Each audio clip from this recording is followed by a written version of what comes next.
Assalomu alaykum hurmatli dizaynerlar. Bugun 3D Max'ga copy paste pluginini qanday o'rnatishni o'rgatib olamiz. Sizlardan like va podpishka. Mana copy paste pluginini Telegram kanalimga tashlab qo'ydim. Telegram kanali описаниеda bo'ladi. Mana shu papkaga sketchatib qolamiz. Men sizga hamroh bo'lamayman. Toshkentga ketyapman. Voy, Toshkentda nima bor? Buni izlashni qolamiz.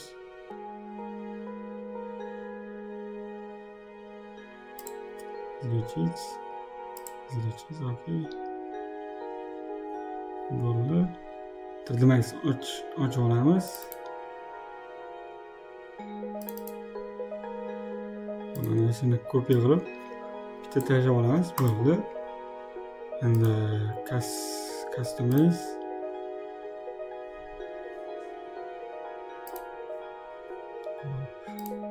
kirib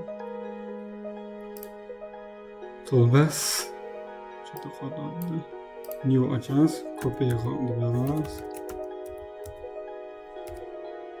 Okay. Konka chiqaramiz. Kopiya qilamiz.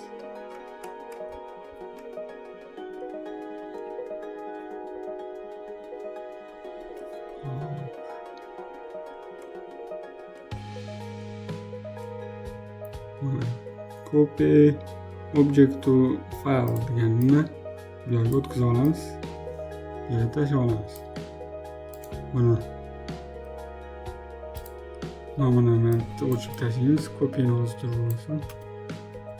Okey, qilamiz. Copy turadi. Endi paste. Shunday yoziladi.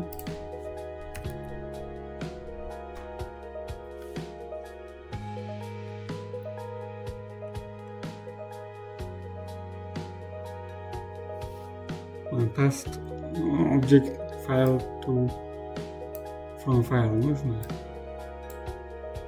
buni ham to'g'ri olamiz. Nomini paste o'zi kerak bo'ladi. Okey. Buni ham mashqga qo'yamiz.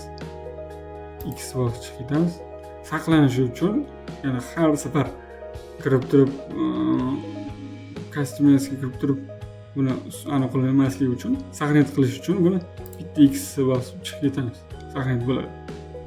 Mana Max bitta fayl ochib oldim.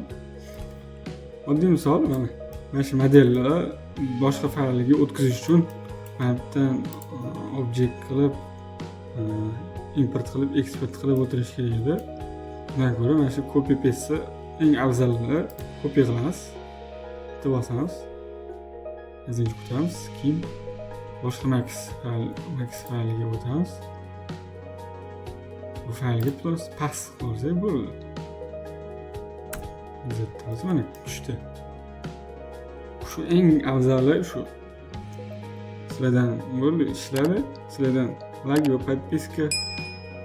Yana keyingi darsda xudo xolasa qolgan pluginlarni o'rnatib keyingi darslarni boshlaymiz.